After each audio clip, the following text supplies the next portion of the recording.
c'est décidé, la RDC va en guerre contre le Rwanda.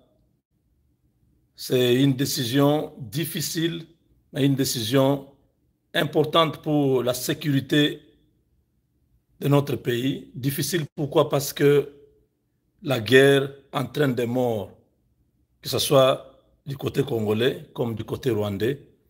Et nous ne sommes pas là pour appuyer la guerre parce que nos propres frères, nos cousins, nos neveux, nos tantes, nos grands frères, tout le monde, nos membres de famille, tout comme des innocents rwandais, tout ça, ce n'est pas bon, la guerre. Mais dans le cadre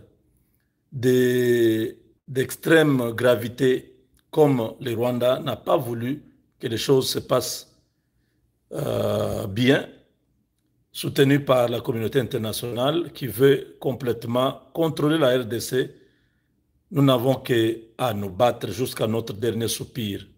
Tous les Congolais aujourd'hui doivent savoir que la réunion de crise est terminée. La RDC vient de décider. Nous entrons en guerre contre le Rwanda. Le chef d'état-major général a été clairement instruit de tout ce qu'il faut, tous les besoins en armement, en matériel militaire, les drones kamikazes, tous les avions de guerre, les hélicoptères, tout ce qu'il faut que la RDC ait, le chef d'état-major a des instructions claires à ce sujet. L'ambassadeur du Rwanda a 48 heures pour quitter le territoire national. Les relations sont rompues et la frontière fermée. Nous attendons l'annonce par un officiel. Cela va passer dans quelques instants à la télévision nationale. Voilà, mes chers compatriotes, mieux vaut tard que jamais, ce que les Congolais attendaient depuis longtemps, ce que les Congolais ont demandé, ce que les députés ont demandé depuis plusieurs mois, ce que la société civile avait demandé à l'Est du Congo, ce que ce matin, les partis politiques membres de l'Union sacrée avaient demandé, la décision est tombée. Il faut que tous les pays voisins apprennent à respecter les Congo à travers ce que la RDC va faire au Rwanda. Nous voulons attendre, nous voulons voir si les Français eux-mêmes vont descendre au Rwanda pour venir combattre aux côtés des Rwandais, si les Anglais viendront, si les Américains viendront, si les Canadiens viendront, si les Japonais, les Australiens, si le monde entier viendra aider les Rwandais. Maintenant, c'est œil pour œil, dent pour dent. Merci de nous suivre partout et de partager au maximum cette vidéo. Nous ne pouvons pas continuer à encaisser des morts chez nous, comme si ceux qui meurent au Congo sont des animaux et que quand on va attaquer les Rwandais, on va dire non, le génocide. Les millions de Congolais qui meurent, ils ont les mêmes droits que les Rwandais. Donc, cette décision, je pense que le Congo sera un territoire sinistré où toute la population aura le droit de se défendre.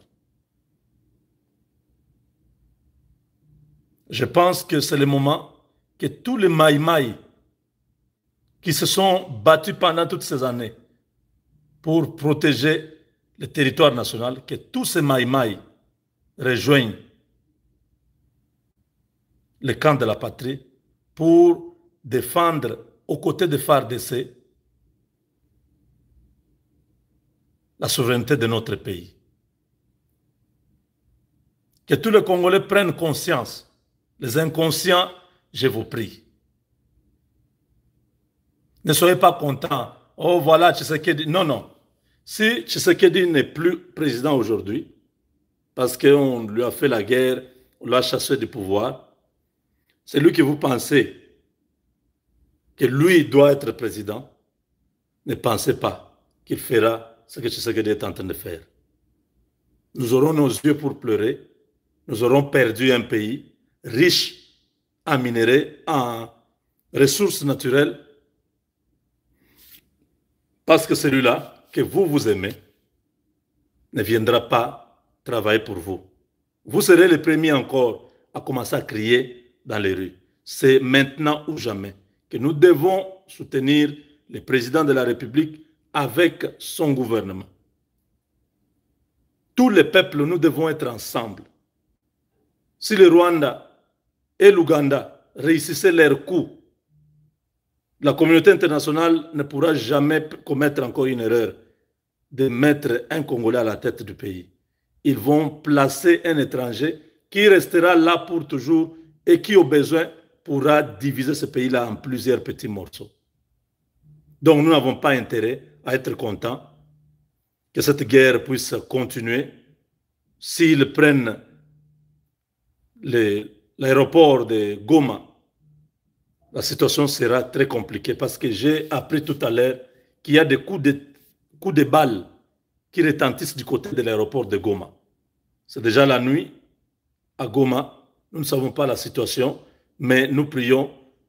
Dieu va nous donner la victoire. Nous allons gagner cette bataille. Nous allons gagner cette guerre. Avec Dieu, nous vaincrons.